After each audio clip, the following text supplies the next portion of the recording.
We turn now to Republican Senator Marco Rubio. He joins us from Miami. Senator, you wrote a letter to the president this week about the situation in Puerto Rico. You said there is no clear command and control. Has that been worked out, and is enough being done at the federal level?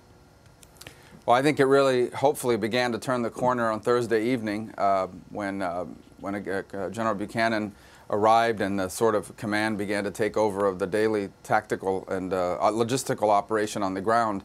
You know, my concern was not that FEMA wasn't responding. There's a tremendous amount of aid that's gone into Puerto Rico. The problem is, as I said to someone yesterday, there's aid getting to Puerto Rico, but it wasn't getting to Puerto Ricans because it had to be distributed from San Juan to the different municipalities, and then within those municipalities distributed to people. They had established this sort of the sort of hub and spoke system where all the aid came in and then had to be distributed out. Those distribution systems were victims of the storm themselves. They were broken.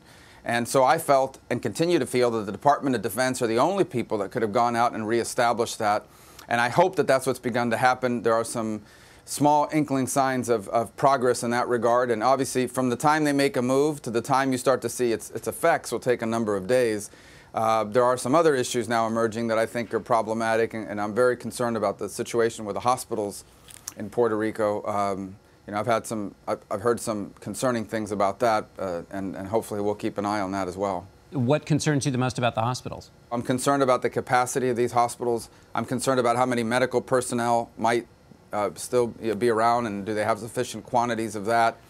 And obviously, the fuel systems in these hospitals require the operation of generators, and so do they get enough of the fuel to those hospitals in time to continue to operate? We've had reports of hospitals calling, you know, in the middle of the night to say we're down to 2 hours of operating fuel. So I know that FEMA and I know that emergency responders are aware of this and are trying to address it at the front end, but that's something to keep an eye on. You mentioned that General Buchanan got there on Thursday. That's almost a week after this started. Was there just not fast enough recognition from the administration or from the Department of Defense to get in there? You know, I think they responded to the storm the way we respond to storms. They responded to it in a way no different than Texas or Florida in terms of the assets. And what that is the federal government says we are here to the local government or to the state government, in the case of Puerto Rico, the territorial government there, we're here to help. Tell us what you need. That model generally works. It's worked in Florida a couple weeks ago. It's helped in Texas.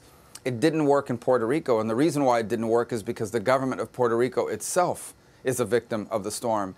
There are 78 municipalities. Some of those mayors themselves couldn't communicate with San Juan, and even if they could, and even if you could get to them and deliver aid to those mayors, they didn't have enough municipal employees to be able to deliver the aid, or they didn't have the resources like fuel or vehicles or even drivers in many cases.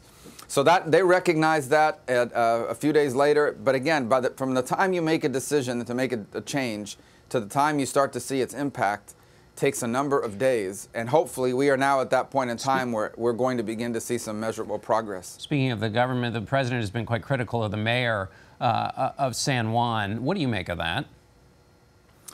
I don't spend a lot of time thinking about it, to be honest with you, because right now, having lived through 4 hurricanes, nothing like what Puerto Rico's facing, you know, our desire is to be a voice and a force for positive results, helping people. I truly believe that if we don't get ahead of the curve there, bad things are going to happen. Some have already happened, unfortunately, because storms are terrible things, especially in an area like Puerto Rico where people have been without electricity now for over a week, a food issue, et cetera. But I do think every minute we spend in the political realm bickering with one another over who's doing what or who's wrong or who didn't do right is a minute of energy and time that we're not spending trying to get the response right. And so I think when this is all said and done, we're going to have time to stop and look back and say, should things have done differently? I think everyone involved in the response has things they could have done better. But right now, I hope we'll stay 100% focused on what needs to be done to get the people of Puerto Rico help. And then we'll have plenty of time in the future to have these debates about who didn't do the right thing or what could have been done better. Let me ask you a question about Cuba, an issue you spent a lot of time working on. You've been critical of the State Department's response to the attacks on diplomats in Cuba. You said it's weak, unacceptable, and outrageous. But is there any evidence that the Cuban government has been behind these attacks?